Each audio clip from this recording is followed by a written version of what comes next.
Hello friends, welcome to studiously 13। पिछले videos में हमने कुछ प्रैक्टिकल टॉपिक्स देखे थे। तो थोड़ा सा डिफरेंट और इजी टॉपिक इस बार इस वीडियो में हमने लिया है, जो कि सिर्फ थ्योरी से डील करेगा और कुछ डेफिनेशंस और बहुत फंडामेंटल्स ऑफ इकोनॉमिक्स पे हम बात करेंगे। ठीक है। तो सबसे पहले हम बात करेंगे इकोनॉमिक्स की कि इकोनॉमिक्स होती क्या है। देखिए, इकोनॉमिक्स जो है वो एक सोशल साइंस है। ठीक है। इकोनॉमिक्स की डेफिनेशन क्या है? इकोनॉमिक्स एक सोशल साइंस है जो डील करती है कि जो भी गुड्स एंड सर्विसेज हैं, ठीक है, वो कैसे प्रोड्यूस होती हैं, उनका डिस्ट्रीब्यूशन कैसे किया जाता है और कैसे उनका कंजम्पशन किया जाता है। ठीक है। तो a social science that deals with production, distribution and consumption, किसका? गुड्स एंड सर्विसेज का, वो होती है इकोनॉमिक्स। वो ये देखती है, इकोनॉमिक्स ये बताती है कि कैसे, देखो, जब भी हम कभी भी प्रोडक्शन और कंजम्पशन की बात करते हैं, तो हमारे पास एक होते हैं रिसोर्सेस। ठीक है, कि हमें कैसे कितना हमारे पास सामान है और कितना हमें यूज करना है, क्या हमारी जरूरतें हैं। ठीक है। तो रिसोर्सेस हमेशा लिमिटेड होते हैं। सपोज हमारे पास 4 रिसोर्सेस हैं और उसके अगेंस्ट हमारे पास 10 जरूरतें हैं। ठीक है। हमेशा रिसोर्सेस लिमिटेड होते हैं और नीड्स तो अनलिमिटेड होती है। नीड्स और वांट्स आर ऑलवेज अनलिमिटेड। ठीक है। तो हमें हमें चूज करना पड़ता है कि हम इन रिसोर्सेस को अपनी इन 10 नीड्स में से किस नीड की जरूरत को हम छोड़ें और किस नीड को हम इस रिसोर्स से फुलफिल करें।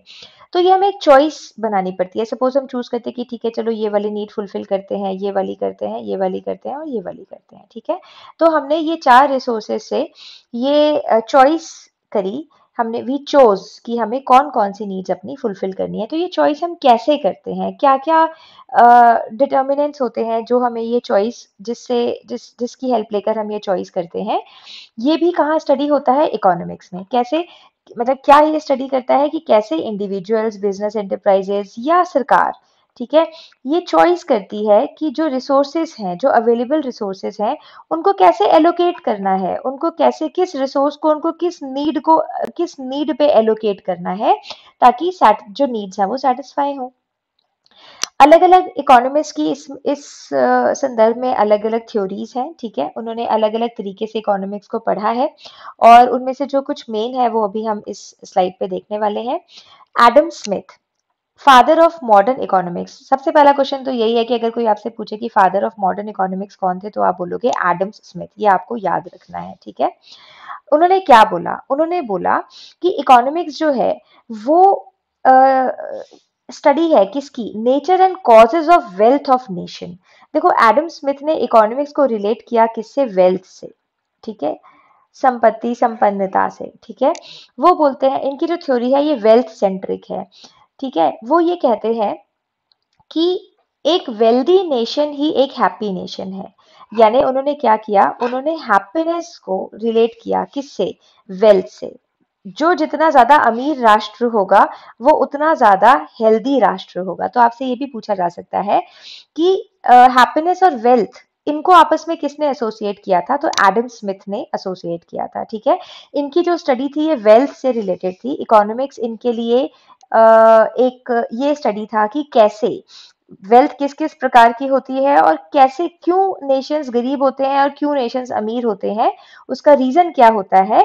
ये स्टडी एडम स्मिथ ने करी थी। ठीक है।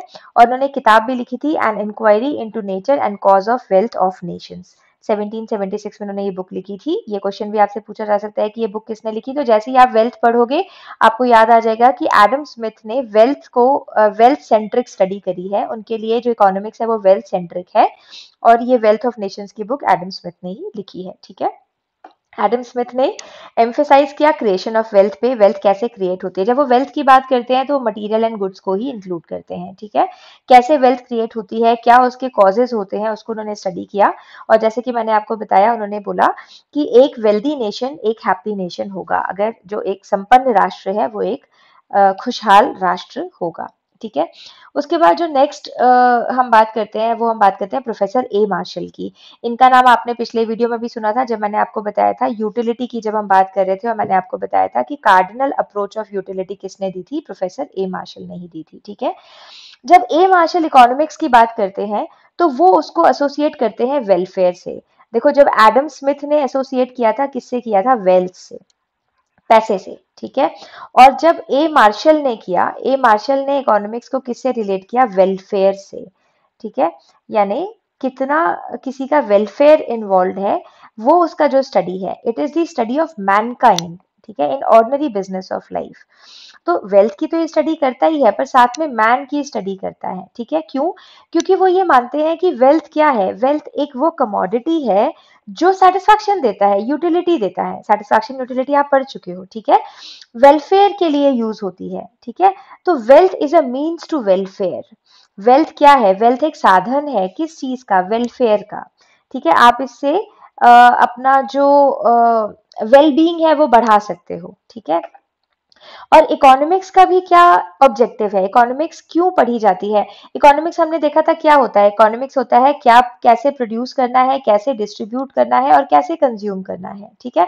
तो जब प्रोफेसर ए मार्शल ने बोला कि भाई ये तीनों चीजें क्यों आप पढ़ोगे, ये चीजें आप इसलिए पढ़ोगे कि कैसे इससे देश की जो जनता है, जो राष्ट्र है, उससे इसको कैसे फायदा मिल सकता है, कैसे उनका वेलफेयर हो सकता है, आप क्या प्रोड्यूस करोगे जिससे उनका वेलफेयर हो, कैसे आप डिस्ट्रीब्यूट करोगे जिससे उनका वेलफेयर हो। तो इकोनॉमिक्स क्यों स्टडी किया जाता है? वेलफेयर को प्रमोट करने के लिए, ठीक है। तो एडम स्मिथ ने, ये मैंने सिर्फ रेपिटेशन के लिए लिखा है, एडम स्मिथ ने इकोनॉमिक्स को किससे एसोसिएट किया था? वेल्थ से। और मार्शल ने किससे एसोसिएट किया है इकोनॉमिक्स को? वेलफेयर से, ठीक है। उसके बाद एक और जो इकोनॉमिस्ट है इंपॉर्टेंट, वो है लियोनेल रॉबिन्स।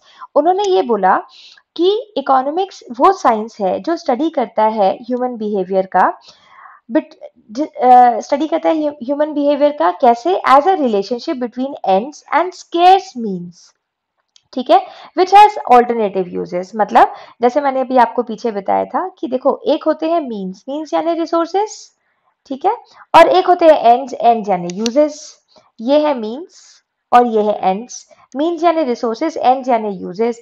तो यूज तो है हमारे अनलिमिटेड और रिसोर्सेस है हमारे लिमिटेड। तो कैसे इनमें क्या रिलेशनशिप है, कैसे ये जो अनलिमिटेड नीड्स हैं, इनको सेटिस्फाई करने के लिए जो रिसोर्सेस है वो लिमिटेड है, तो कैसे इनका यूज किया जाए ताकि मैक्सिमम सेटिस्फैक्शन मिल सके, ठीक है। देखो, ह्यूमन वांट्स आर अनलिमिटेड, जो वांट्स हैं, जो एंड्स हैं, जो यूजेस हैं, वो अनलिमिटेड है।